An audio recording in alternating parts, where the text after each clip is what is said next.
Hi guys, तो आज हम लोग एक और निफ्टी 20 के नए स्ट्रेटजी को देखने वाले हैं। और इस स्ट्रेटजी में आपको बिना कोई चार्ट का यूज़ करें और बिल्कुल ज़ीरो रिस्क से आप निफ्टी 20 से मंथली इनकम जैसा जनरेट कर सकती हैं। और आपको उतना ही ज़्यादा फ़ायदा होगा इसमें जितना ज़्यादा निफ्टी 20 फॉल करेगा और फिर उसके बाद उठेगा। तो ऐसा कुछ मूवमेंट ज़्यादा बनेगा तो आप लोगों को उतना ही ज़्यादा प्रॉफिट होगा। तो चलिए देखते हैं अपनी निफ्टी 20 की स्ट्रेटजी और देखेंगे उसमें क्या देखने का ज़रूरत है। तो इस स्ट्रेटजी में आपको कुछ चीज़ समझनी पड़ेगी। देखिए, जैसे आपका निफ्टी 20 का प्राइस मूवमेंट, पहले मैं कलर चेंज कर लेता हूँ। यहाँ पर जैसे आपका कुछ मूवमेंट ऐसा चल रहा है निफ्टी 20 में, अभी तो मैं चार्ट, अब देखिए जैसे निफ्टी 20 नीचे जाता जा रहा है तो आपको इसमें रोज़ रोज़ चार्ट देखने की ज़रूरत नहीं पड़ेगी आपको, और ना ही आपको रोज़ रोज़ देखना पड़ेगा कितना प्रॉफिट में जा रहा है कितना लॉस में जा रहा है। आपको उस निफ्टी 20 के मूवमेंट पर 1-2 दिन में नज़र बनाए रखनी है। और जैसे निफ्टी 20 3% से जब भी गिर जाए, 3% से निफ्टी 20 जब भी फॉल करे, जब भी नीचे 3% से फॉल करे, तब आपको एक पोजीशन बनानी है।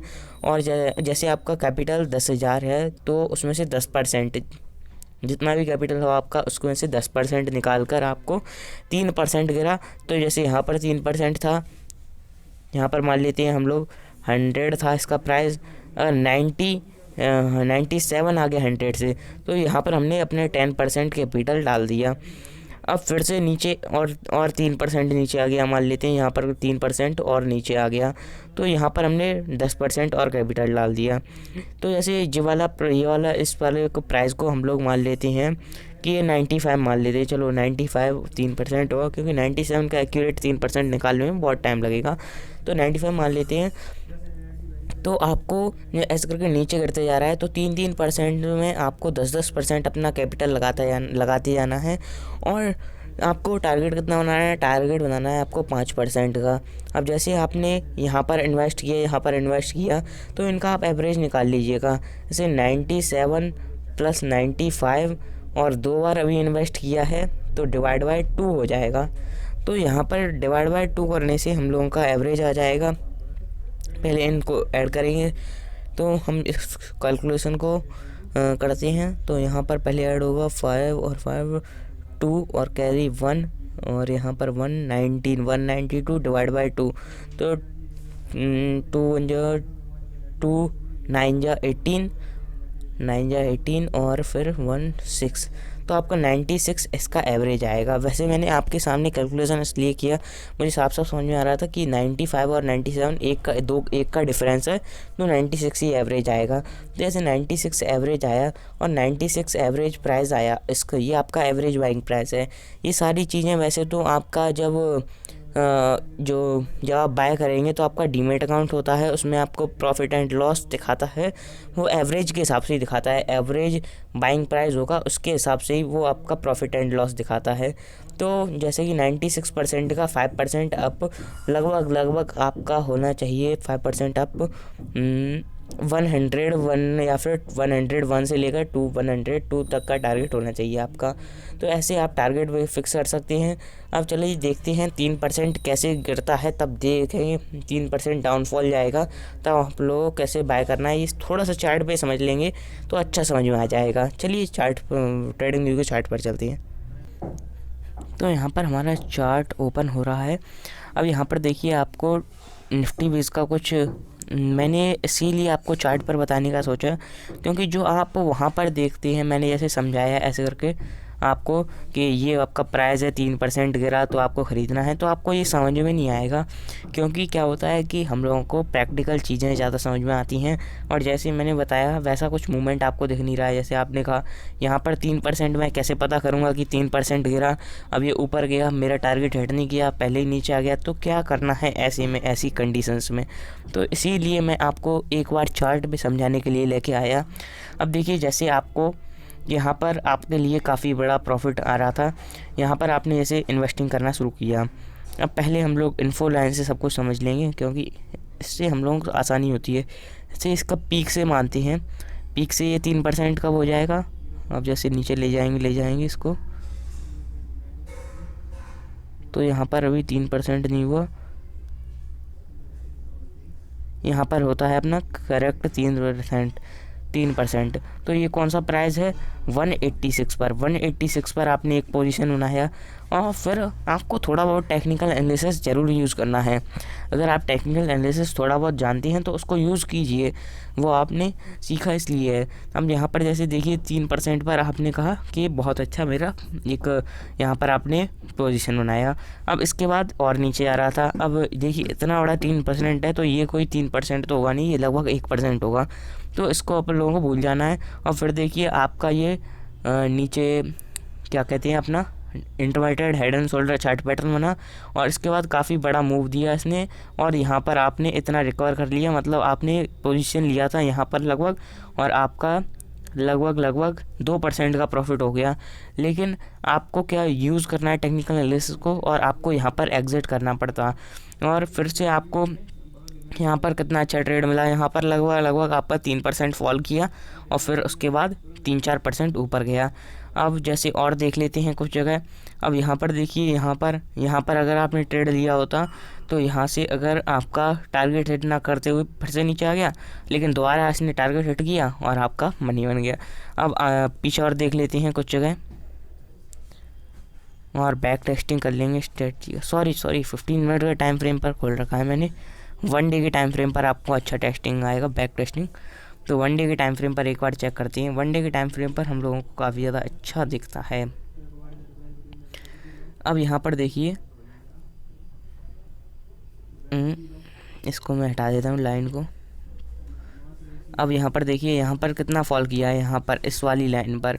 तो इस वाली लाइन पर यहाँ पर इन्फो लाइन लगा के देख लेते हैं हम साफ। अब देखिए यहाँ पर 3% आपका कितने में होता है, 3% लगभग यहाँ तक हो गया। अब यहाँ पर आपने एक पोजीशन बनाया, कौन सी जगह पे, इस जगह पर। अब फिर उसके बाद आपने इस लाइन को मैंने उठाया और अभी देखा 192 पर इसका लोएस्ट पॉइंट है, तो मैं इसको उठाकर 192 पर इसका अपर मोस्ट पॉइंट रख दूँगा। तो लगभग यहाँ पर देखिए, यहाँ पर आपका दूसरा पोजीशन बना और 3% पर। तो फिर आपने यहाँ पर 2 पोजीशन बनाए, एक यहाँ पर और एक यहाँ पर। लगभग आपका यहाँ पर एवरेज आ रहा होगा, एवरेज बाइंग प्राइस।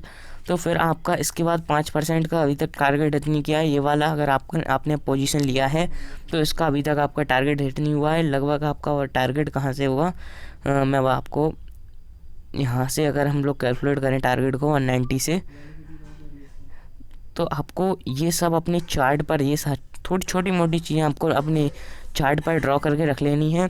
और यहाँ से आपको फिर एक हॉरिजॉन्टल रे खींच देना है। हॉरिजॉन्टल रे में हॉरिजॉन्टल लाइन आ गया, सॉरी हॉरिजॉन्टल लाइन ही खींच देते। अब देखिए हॉरिजॉन्टल लाइन खींच दिया, ब्लैक कलर का है, दिखाई नहीं दे रहा, मैं इसका कलर चेंज कर देता हूँ। अब यहाँ पर आपको हॉरिजॉन्टल लाइन दिखाई दे रहा होगा। अब इस लाइन पर आपको क्या करना है, इस लाइन पर आपको भर देना है एक अलर्ट मैंने ऐड कर दूँगा। यहाँ प्लस वाले साइन पर आप क्लिक करेंगे, यहाँ पर आपको दिख रहा होगा छोटा सा प्लस का साइन, यहाँ पर ये देखिए, यहाँ पर प्लस का साइन पर क्लिक करना है आपको, बिल्कुल करेक्ट पोजीशन पर लाकर फिर ऐड अलर्ट कर देना है। तो यहाँ पर हमारा अलर्ट जो है ना वो ऐड हो चुका है। अब जब भी निफ्टी 20 इस पॉइंट को छुएगा तो हम लोगों को पता चल जाएगा कि हमारा टारगेट हिट हो चुका है।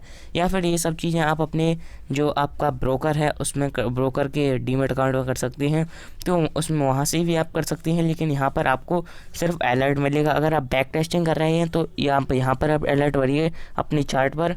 अगर आप अपना ट्रेड कर रहे हैं तो आप अपना जो आपका टारगेट है वो अपने सिस्टम में फीड करके रखिए। अब जब भी निफ्टी 20 200 पर पहुंचेगा तब आपका 5% का टारगेट अपने आप बुक हो जाएगा और आपको हो जाएगा काफ़ी ज़्यादा प्रॉफिट। अब इसके बाद अभी आपने सिर्फ अपना 20% कैपिटल यूज़ किया है, क्योंकि यहाँ पर और यहाँ पर एंटर किया है। अब अगर यहाँ पर एंट्री मिले तो आपको यहाँ पर भी एंटर करना पड़ेगा और फिर आपका ये वाला पॉइंट होगा एवरेज, और फिर अगर इसके नीचे तो आप ये वाला पॉइंट एवरेज हो जाएगा। तो ऐसे ही करके आपको इंटर करते रहना है, और जितने ज़्यादा मनी के साथ एंट्री कर लेंगे तो उतना ही ज़्यादा आपका एवरेज भी नीचे आता जाएगा, और अगर थोड़ा सा रिवर्सल देगा स्टॉक और आपको हो जाएगा काफ़ी ज़्यादा प्रॉफिट। इसी स्ट्रेटजी को आप यूज़ कर सकती हैं बैंक निफ्टी 20 में, और सेम स्ट्रेटजी आप यूज़ कर सकती हैं। और अगर आप अपना लॉन्ग टर्म देख रहे हैं, लॉन्ग टर्म प्लान, ये तो था 15-10 दिन में आप सेल कर दीजिए। 15-10 दिन के पहले आपने बाय किया और 15-10 दिन के बाद आपने सेल कर दिया। लेकिन आप लॉन्ग टर्म प्लान देख रहे हैं, चाहते हैं कि लॉन्ग टर्म के लिए मुझे एक सेफ्टी मिल जाए बाद में, तो आप लॉन्ग टर्म में आपको कुछ नहीं देखना है, ऐसे ही इन्वेस्ट कर देना है। क्योंकि लॉन्ग टर्म में निफ्टी, हमारे जो निफ्टी 20 है वो इंडिया के टॉप 5 स्टॉक्स को देखते हुए चलता है। मतलब इंडिया के टॉप 5 स्टॉक्स में इसका एवरेज है निफ्टी 20। तो निफ्टी 20 निफ्टी का ही पूरा मूवमेंट ट्रैक करता है, बस इसमें 1% का ट्रैकिंग एरर रहता है। तो यहाँ पर अगर हम लोग मंथ की कैंडल पे देखें तो मूवमेंट आपको साफ साफ दिख रहा होगा कि मूवमेंट देखिए, अगर आप यहाँ पर इन्वेस्ट करते हैं 1 मंथ की कैंडल पे तो हमेशा बढ़ता ही रहता है। यहाँ पर हल्का सा शार्प फॉल आया लेकिन फिर से बढ़ने लगा। ये शार्प फॉल कितने दिन के लिए था? बस 3 महीने के लिए। 3 महीने के बाद फिर से बढ़ना शुरू कर दिया। अब यहाँ पर देखिए हल्का सा कंसोलिडेशन जैसा कुछ दिखाई दे रहा है, लेकिन ये अगर देखिए ये वाला लेवल हम लोगों को दिख रहा है, ये लेवल फिर से ब्रेक कर देगा तो फिर से चलने लगेगा सही से। जैसे कि यहाँ पर ये लेवल बना था, ये लेवल ब्रेक किया तो फिर से वही सही चलने लगा। तो 1 मंथ के कैंडल पर आप अपना कुछ एनालिसिस करके थोड़ा बहुत, जितना भी आपको टेक्निकल एनालिसिस आता है उतना ही यूज़ करके आप देख लीजिएगा और लॉन्ग टर्म के लिए इन्वेस्ट कर दीजिएगा। बस इतना ही आपको करना है। तो आज की वीडियो के लिए इतना ही। Thank you for watching. आप अगर डीमेट अकाउंट खुलाना चाहते हैं तो अपना एंजल ब्रोकिंग या फिर ग्रो में अपने डीमेट अकाउंट खुला सकते हैं। दोनों में ही free of cost demat account खुलेगा। अगर आप एंजल ब्रोकिंग खुलवाना चाहते हैं तो डिस्क्रिप्शन में इसके कुछ बेनिफिट्स गिवन हैं, आपको क्या क्या बेनिफिट्स मिलेगा अगर आप उस लिंक से खुलवाएंगे, डिस्क्रिप्शन में दिए गए लिंक से। और अगर आप ग्रो में डिस्क्रिप्शन से दिए गए लिंक से खुलवाएंगे तो आपको 100 रुपीज़ मिलेंगे। चलिए आज की वीडियो के लिए इतना ही। Thank you for watching. Bye bye.